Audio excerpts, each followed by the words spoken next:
Welcome students, हम बात करेंगे प्रॉब्लम की जो कि रिलेटेड टू है प्रूफ ऑफ बायनोमियल थ्योरम। मतलब बायनोमियल एक्सप्रेशन को एक्सपेंड करने की जो टेक्निक हमने सीखी थी, जो कि बायनोमियल थ्योरम में सीखी थी, आज उसकी एप्लीकेशन के ऊपर हम बात करें। जैसे ये एक बायनोमियल एक्सप्रेशन है, इसकी फर्स्ट टर्म है 3 डिवाइडेड बाई 2 टाइम्स एक्स, जबकि इसकी सेकेंड टर्म है नेगेटिव ऑफ 1 बाई 3x। ठीक है, अब ये दोनों टर्म्स ऐड हो रही हैं, एक पॉजिटिव में एक नेगेटिव साइन में, और इनकी होल एक्सपोनेंट जो है वो 11 है। ठीक है, हमने कुछ क्वेश्चंस के आंसर करने में क्वेश्चन रीड कर लेते हैं। उसमें लिखा हुआ find the specified term in the expansion of. हम जानते हैं कि अगर एक्सपोनेंट 11 है तो इसमें जो टर्म्स की तादाद होगी बायनोमियल एक्सप्रेशन के, मैं खास तौर पे इसी की बात कर रहा हूँ, तो ये 12 होगी। ठीक है, इसका मतलब कि ये हमें बात पता चल रही है। दूसरी, अब ये जो क्वेश्चन हमसे पूछे जा रहे हैं कि वो term, the term involving x power 5। अब देखें, इसमें जारी बात है कि एक में x अगर न्यूमरेटर में, तो दूसरे डिनोमिनेटर में। जब हम इनको एक्सपैंड करेंगे, हम इनको लिखेंगे, तो हो सकता है कि x की पावर मतलब आपस में एक दूसरे को कैंसिल भी करें। ठीक है, लेकिन हमें वो टर्म चाहिए, टर्म नंबर नहीं बताया गया, लेकिन ये बताया गया कि आपने वो टर्म फाइंड करनी है जिसमें x की पावर 5 आ रही हो। ठीक है, इसका सेकंड क्वेश्चन में हमसे कहा जा रहा है कि आप फिफ्थ टर्म बताएं, और थर्ड क्वेश्चन में कहा जा रहा है कि आप सिक्स टर्म बताएं फ्रॉम द एंड। ठीक है, तो ये भी हम देखेंगे कि वो कौन सी टर्म फ्रॉम द फर्स्ट, मतलब शुरू से अगर देखें तो वो कौन सी नंबर वाली टर्म बनती है, जो आखिर से देखी जाए तो 6वीं बनती है। ठीक है, और इसका चौथा क्वेश्चन है कि coefficient of the term involving x power -1। मतलब बिल्कुल इसी तरह से ही है। अगर मैं इस क्वेश्चन को और इस क्वेश्चन को देखूं तो इसमें सिमिलरिटी पाई जाती है कि इसमें एक्स पावर 5 पूछी जा रही है, इसमें एक्स पावर -1 पूछी जा रही है। ठीक है, तो चले जी क्वेश्चन अपना, हम जो इसका सोल्यूशन या इसका आंसर जो हम स्टार्ट करते हैं। ठीक है जी, सबसे पहले पार्ट के लिए चूंकि मुझे एक टर्म बतानी है जिसमें के x की पावर 5 आ रही है। ठीक है, तो मैं यूं फर्ज कर लेता हूं कि लेट्स से टर्म r+1, हमने जनरल टर्म फार्मूला पढ़ रखा है। ठीक है, इसमें हमने देखा था कि TR+1 जो है, ये R+1 इसलिए किया जा रहा होता है क्योंकि जब मैं कॉम्बिनेशन लिखूंगा, ठीक है, जो कि कोफिशिएंट ऑफ बायनोमियल एक्सप्रेशन होता है, तो उसमें हम जो R की बात कर रहे होते हैं वो इसमें हम जो है वो जो टर्म नंबर होता है उससे R की वैल्यू एक कम होती है। ठीक है, मैं यूं कह सकता हूं। तो इसमें हम यूं कह रहे हैं कि लेट TR+1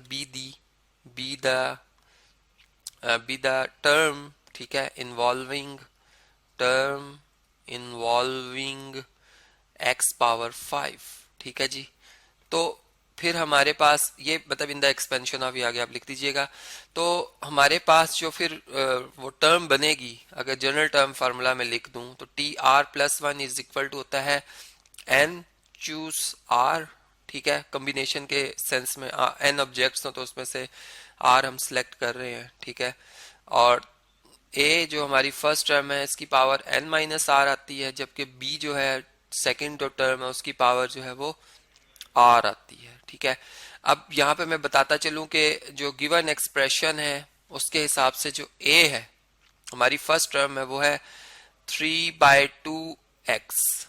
ठीक है, और जो हमारे पास सेकंड टर्म है वो है -1/3x। ठीक है, ये बात क्लियर होगी आपको। अब देखें, अब हम सिंपल जो है वो इस एक्सप्रेशन में, इस फार्मूला में इन वैल्यूज को पुट करते हैं। टी, हमें वो टर्म नंबर नहीं पता, TR+1 ही रहने देंगे इसे। एन हमें पता है, एन कितना है जी, एन 11 है। ठीक है, ये जो एक्सपोनेंट होती है एक्सप्रेशन की, ये वो होती है, तो 11CR आएगा। ठीक है, या 11 चूज R आएगा।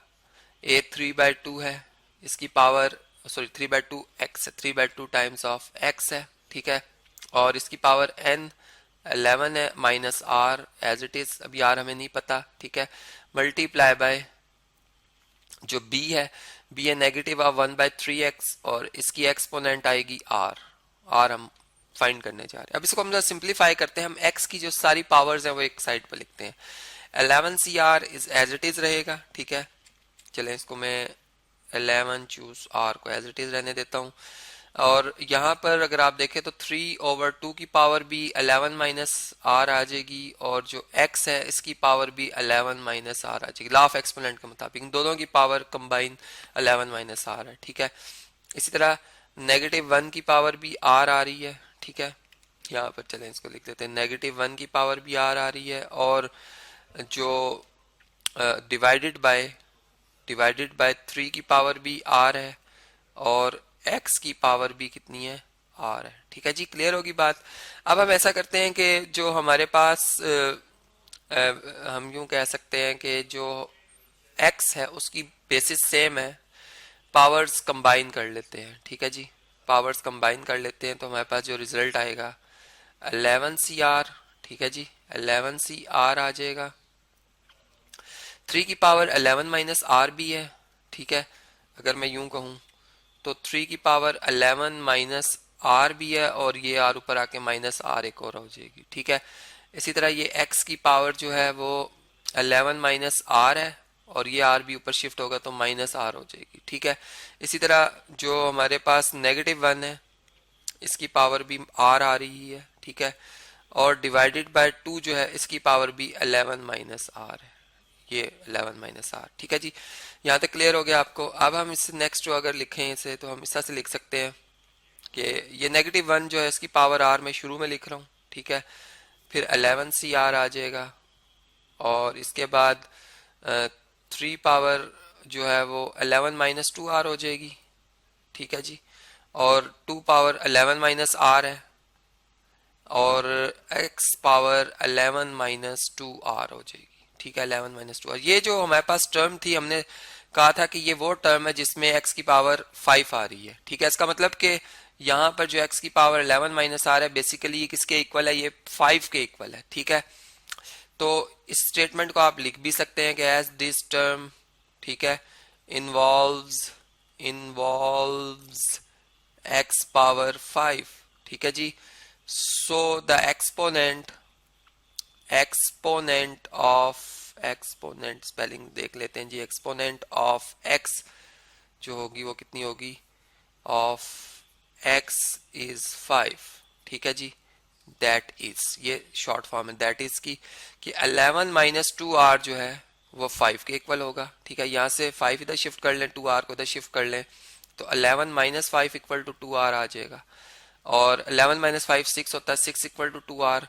अब 2 से अगर डिवाइड कर दिया जाए तो यहाँ 2 2 1 टाइम 2 2 1 टाइम 2 2 1 टाइम 2 2 3 टाइम 6, तो हमारे पास जो आर है वो 3 आ जाएगा। इसका मतलब कि हम वो टर्म नंबर भी बता सकते हैं और अब हम इस वाले एक्सप्रेशन में आर की जगह 3 पुट कर लेंगे तो 3 प्लस 1 आपके पास, इसी तरह -1 की पावर 3 11C3। ठीक है, और 3 पावर 11 माइनस 2 आर, मतलब ये कितनी हो जाएगी 11 माइनस 2 और आर कितना है 3, तो 2 3 टाइम होता है 6, 11 माइनस 6 कितना होगा 5। ठीक है, जबकि 2 पावर 11 माइनस 3 8 होती है, ये 2 पावर 8 है। ठीक है, और ये एक्स पावर कितनी आ जाएगी 5 आ जाएगी। ठीक है, तो हम तो बेसिकली जो इसमें आंसर करना चाह रहे थे, टर्म बताना चाह रहे थे, इसको जब मैंने सिंप्लीफाई किया, ठीक है, आगे आपकी असाइनमेंट है, टाइम मेरे पास शॉर्ट है। आपको पता है कि जो एनसीआर का हमारा फार्मूला होता है, आप ये फैक्टोरियल का फार्मूला लगाइएगा जी, कॉम्बिनेशन का एनसीआर, ये इक्वल टू होता है N factorial over R factorial और एन माइनस आर फैक्टोरियल। ठीक है, तो इस तरह ये 11C3 को आप ओपन कर सकते हैं, जो भी आंसर आएगा, ये -1 की पावर 3 -1 ही होती है, 3 पावर 5 जो भी आंसर आएगा, 2 पावर 8 जो भी, इससे डिवाइड करेंगे तो आपका जो रिजल्ट बनेगा T4, वो मैं सॉल्व करके लिख देता हूँ, वो बनेगा 40,095 डिवाइडेड बाय 256। ठीक है, ये अब डिवाइड नहीं हो सकते थे, इंटू एक्स पावर 5, तो ये हमारा आंसर आ जाएगा। ठीक है, इसी तरह जो इसके पार्ट 2 पार्ट 3 और पार्ट 4 का आंसर है, इस लेक्चर को मैं कंटिन्यू करता हूँ नेक्स्ट लेक्चर में, और उसमें हम इसके अब इसकी जो 5th टर्म है वो बताएंगे आपको। ठीक है, कि वो हम आर को 4 पुट करके फाइंड कर सकते हैं, फिर 6th term from the end basically 7th है, वो हम आर को 6 पुट करके फाइंड करेंगे। ठीक है, लेकिन ये सारी बातें मैं जो है वो आपको नेक्स्ट लेक्चर में थॉरली डिस्कस करके बताऊंगा।